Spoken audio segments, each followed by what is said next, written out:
Hello, this is a regular tuning of a concert grand piano, Bluthner grand piano. It's about 9 foot long and is really a superb tone. It's a mellower piano than a Steinway.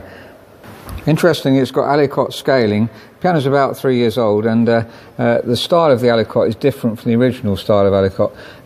I certainly haven't seen this before, so for the benefit of tuners, you can see that they've actually put the Aliquot string slightly higher than the other strings. Instead of mounting it on its own, it's just slightly higher and isn't struck by the hammer because the hammer doesn't reach to it.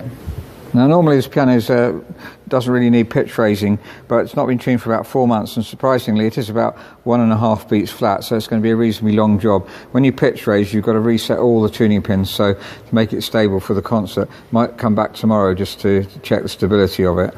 So I just finished tuning the piano and left it at A44 1.5, which is fine for performers and orchestras.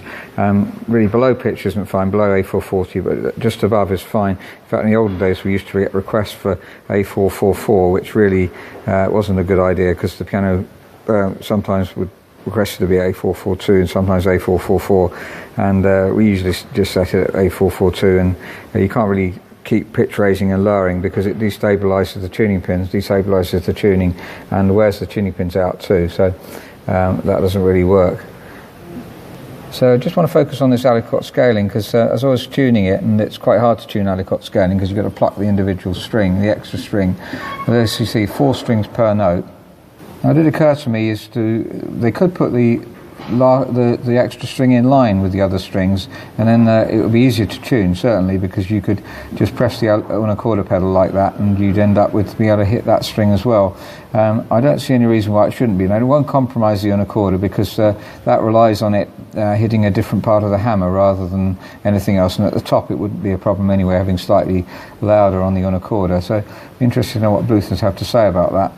It's beautifully, very finely regulated and very well toned to the unicorder. If you see, the hammers go as close as possible to the strings before setting off, which is excellent and means great for repetition, great for quiet playing as well, for pianissimo. So just finish off, I always check octaves and fifths to check the tuning.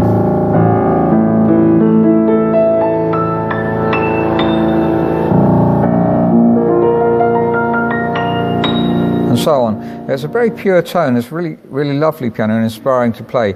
And normally in concert halls you have Steinways, Kawais, Yamahas, Bosendorfers. It's refreshing to get a Bluthner because I never had one in a concert hall before, and really inspiring piano. It's very pure sound.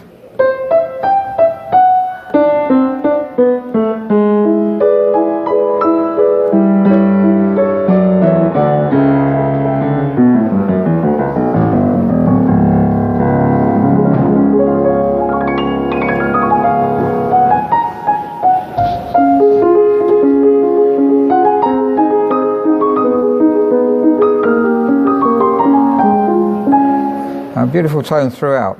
So that's a Bluthner concert grand piano with pitch raising and leaving at A44 1.5. That will mean that it won't have to be tuned. The ideal is not to have to tune a piano too often.